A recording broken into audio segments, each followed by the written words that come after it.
Hello and good evening. Thank all of you for joining us tonight. My name is Matthew Ogden, and I'd like to welcome all of you to a live broadcast from LaRouche PAC Television of an international address by Lyndon LaRouche. The context of this broadcast tonight comes in the wake of the dramatic events that we saw last weekend unfold at the United Russia Party Convention with Vladimir Putin and Dmitry Medvedev, who announced their joint candidacy, with Vladimir Putin announcing that he will be standing for re-election as the president of Russia. This was immediately followed by the public humiliation of now former finance minister Alexei Kudrin by the now current president Dmitry Medvedev.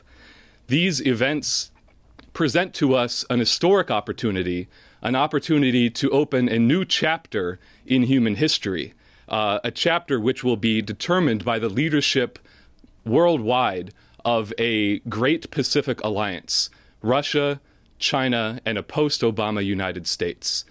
Now, in order to seize this opportunity, patriots in the United States will have to rise to the occasion and have the responsibility to reciprocate the bold and courageous actions which we saw exhibited by our friends in Russia last weekend.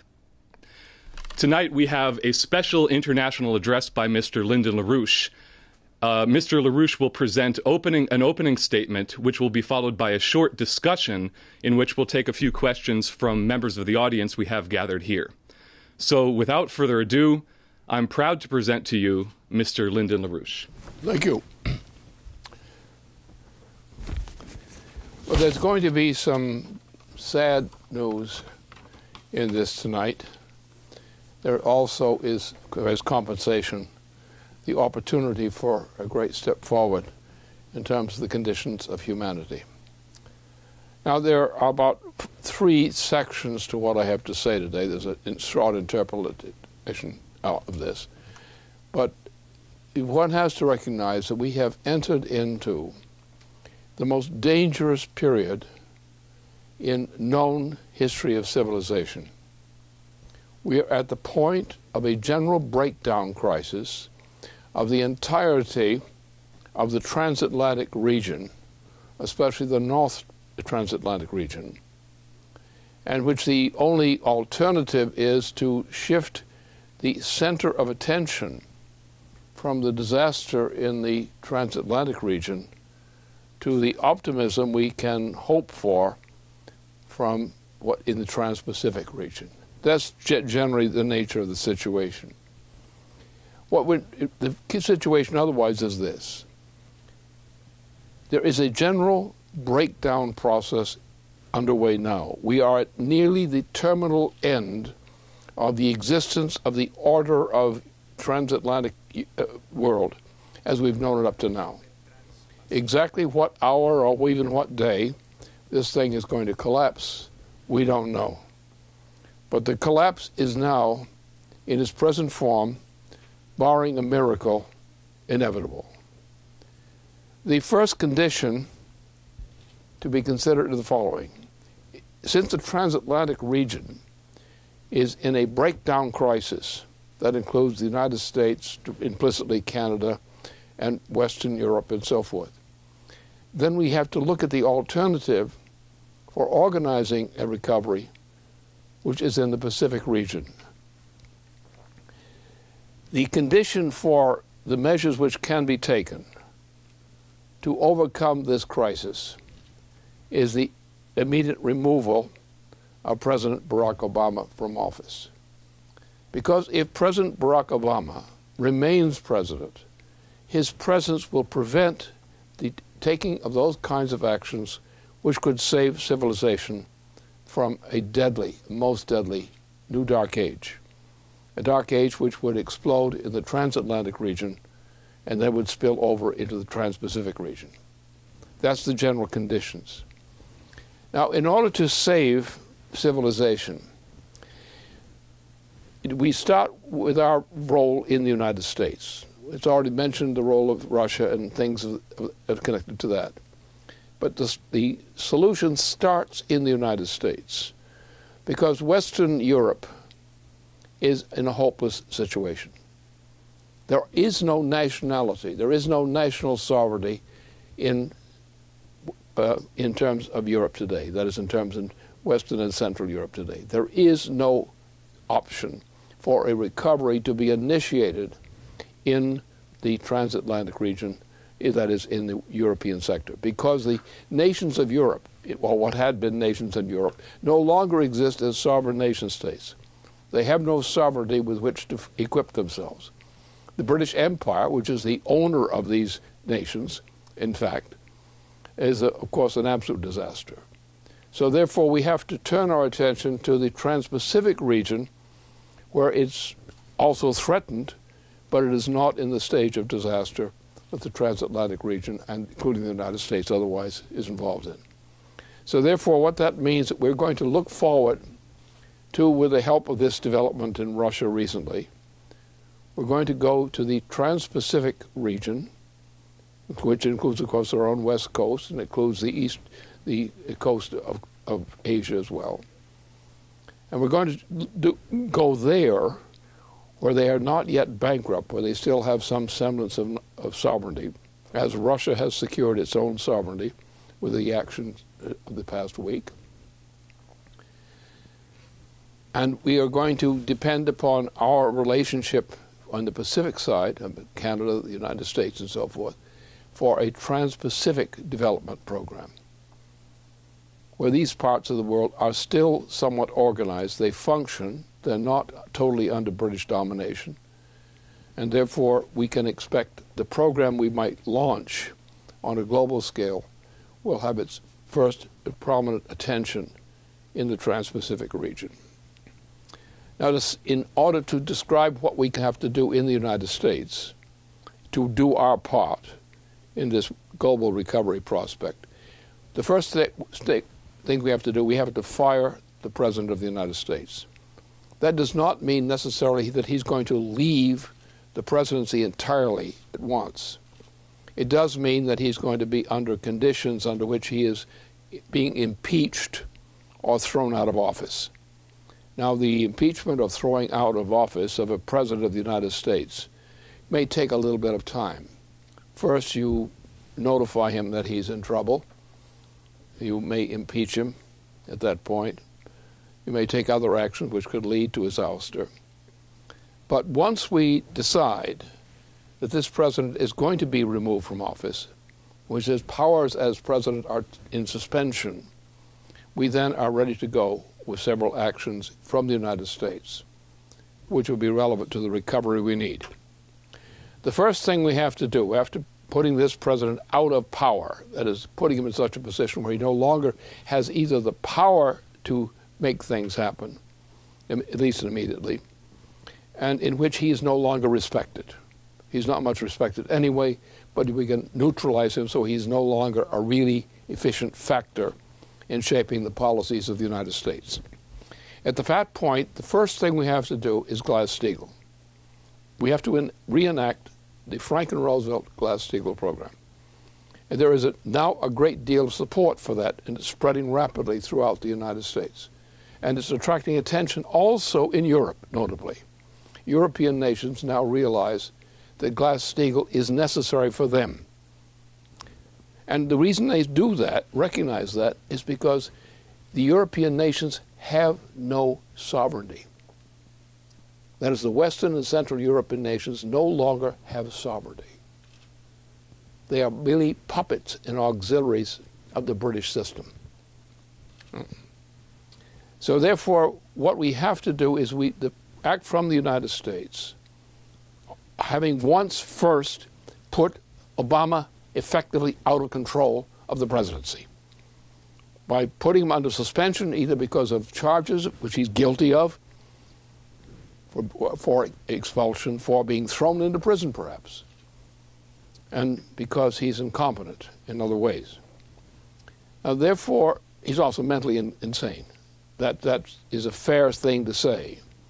So he should be out. Without respect for him, no real influence anymore. At that point, Glass-Steagall can come through. However, as long as this president is president with his full control of his powers, unless he commits suicide or does something foolish like that, it will be able probably to prevent Glass-Steagall from being enacted or enacted effectively. So therefore, the first condition for saving the United States in particular from early destruction. Now let me emphasize what I mean by destruction. I mean that the hyperinflation is so bad, has reached such a point, that at almost any time money can virtually cease to exist, which will mean a condition in which people in the United States, for example, will start dying in large numbers, because that's what the situation is. So we must have him out of office or effectively neutralized, and we must have the Glass-Steagall then enacted. Under those conditions, the federal government will be able to prevent mass death from breaking out inside the United States. And we can be on the first step of a road toward recovery. Without these preconditions, that's not possible. Now, once we've enacted Glass-Steagall, you'll find that the total money listed as being potentially money or assets or whatever in the United States is going to be not worth much. Most of the claims on money in the United States are presently actually worthless. The only thing is they have not been officially declared worthless. We're living on hyperinflation. A hyperinflation which is about the same kind of thing that Germany in 1923 experienced in October and November of that year. We're in that situation now. That's our area. So we're just a short distance, a short bit of time away from a general breakdown crisis in which Americans begin dying of starvation en masse. So we must do that. Now, what do we do next? Now we've got the control of the economy, at least nominally. But we don't have much control because there's not much value there. We don't have enough credit available, even after enacting Glass-Steagall, in order to save the population of the United States. So therefore, what do we have to do? We have to do something which was the effective intention of the Secretary of Treasury when the Constitution was enacted.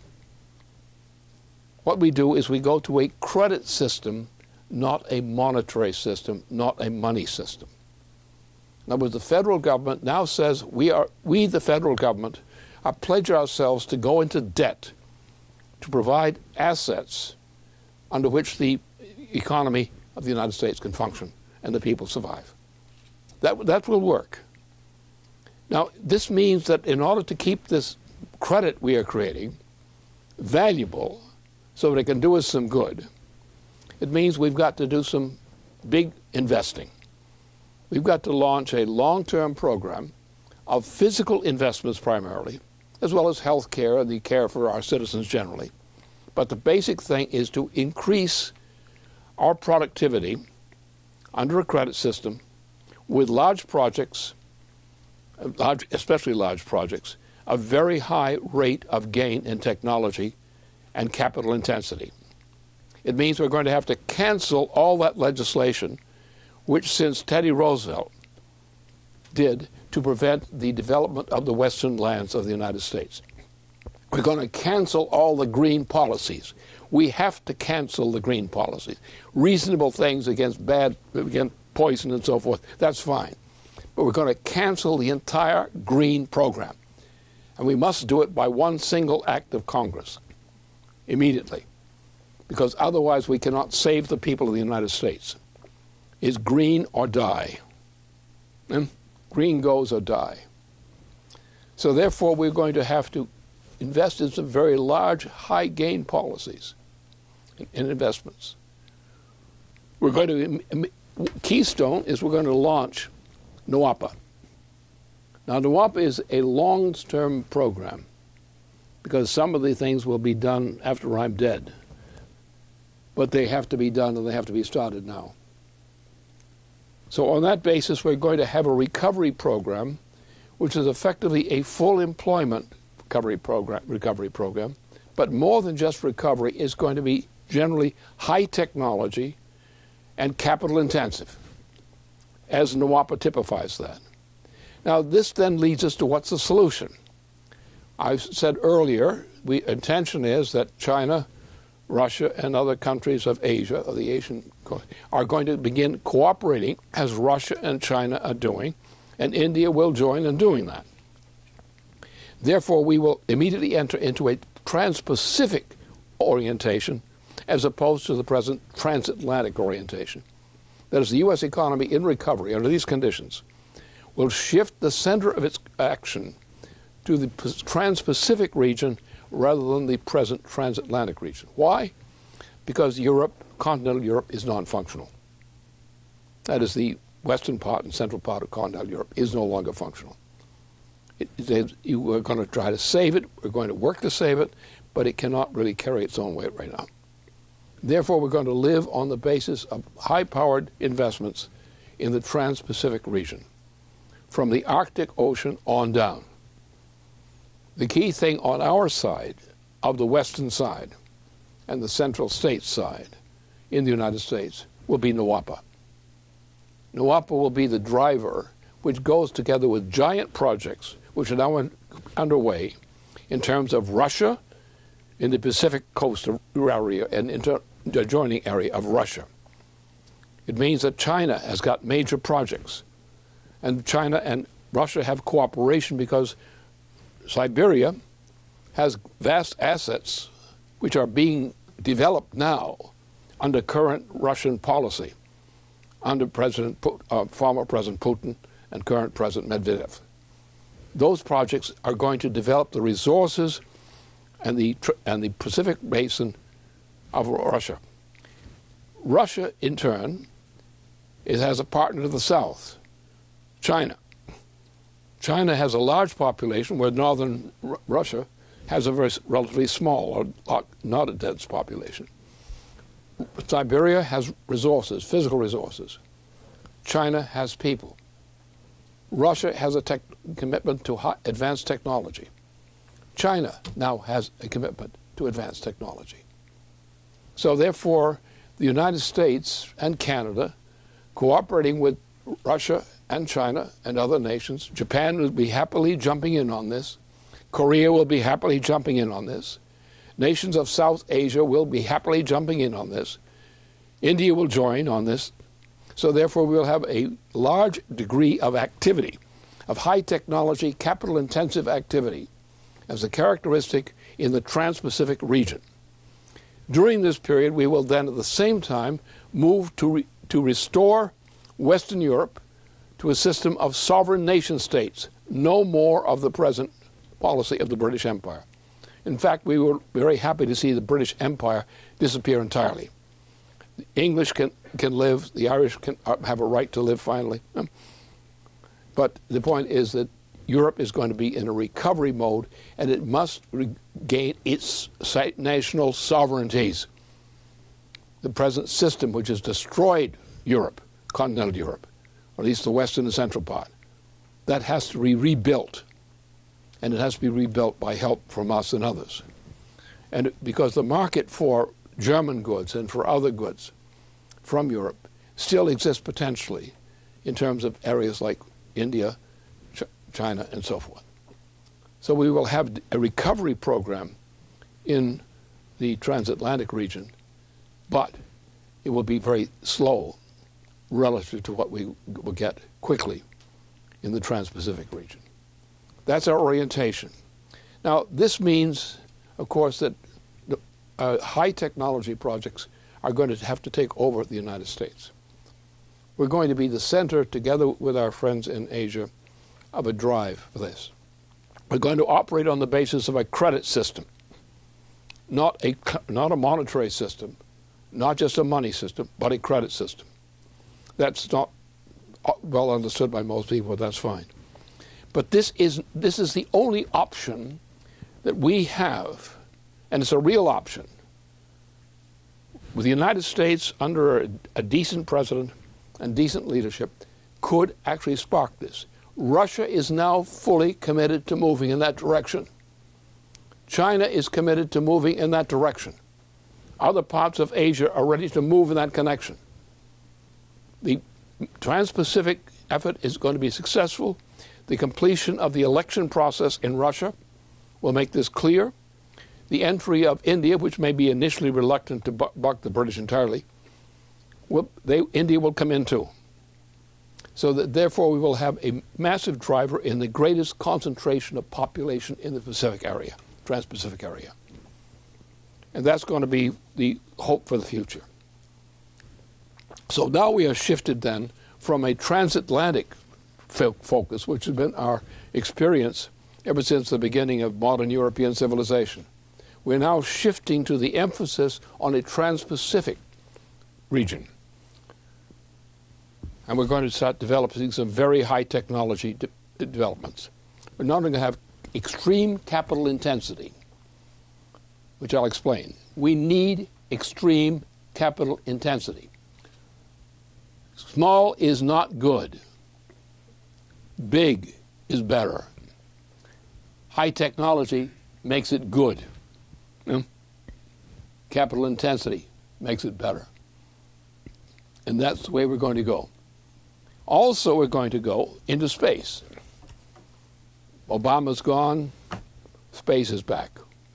NASA is back, and similar kinds of programs are back. We need them. We need the technology. We need advanced technologies of a type which are now virtually banned by this present U.S. government. We cannot make it without those technologies. So we're going to do it. So NWAPA then becomes the driver from the United States side of the development of the United States as it had never been developed up to this time before, as was intended by John F. Kennedy before he was slaughtered, before he was murdered. The murdering of Kennedy is what killed NWAPA. It was ready to go. Kennedy had signed on to it. And only the assassination of John F. Kennedy stopped NWAPA. So as a revenge for the murderers of John F. Kennedy, we want NWAPA fully back. And that is going to be the driver, which is going to play a key role from the Arctic throughout the Pacific region of a transformation of the economic character of this planet. And on the basis of this, we're going into space as space has never been considered before. And John F. Kennedy would be happy. He'd be happy with the Pacific Basin program. He'd be happy with NWAPA. He would be happy with defeating the people who murdered him. And we're going to do that. We're going to keep our honor. We also have another one, a challenge. As one astronaut said recently in a meeting, we cannot confine the human being's population to Earth alone. We must develop mankind's occupation of space. Mankind must take over more and more influence over the galaxy within which we live. And these are the kinds of projects which are required to bestir the imagination and hope of the people of the United States. Everything I've said here, I know well, is perfectly feasible. The problem is we don't have much in the way of guts recently in our United States or in Europe. The guts to undertake these kinds of projects which are perfectly feasible. Projects which have been intended, as is typified by the case of NWAPA. NWAPA was clearly intended. It was clearly designed to be implemented at the time that Kennedy was murdered, was assassinated. And he was assassinated because the British wanted a war in Indochina, a decade of war in Indochina. And the United States and the world has never retreated from these meaningless wars, these bloody, meaningless wars, which are typified by the Indochina War, and the wars that have followed and followed and followed and followed since that time. So therefore, we have to go along with a galactic view for many reasons, including our basement organization is well aware of some of the features of this. This is why it's important for us to move in on the galaxy and to begin to take a hand in shaping the future destiny of the galaxy, at least on the fringes of it to start with. We've got to do something. I'm not suggesting putting a pilot station in the galaxy someplace. We're in the galaxy already anyway. But we're going to look at some of our neighbors in the galaxy and see which ones are susceptible for our encroachment, and that soon. So that's our challenge. We have the opportunity. We have the necessity. We shift immediately with the help of our allies in Russia, China, and we know India will come in.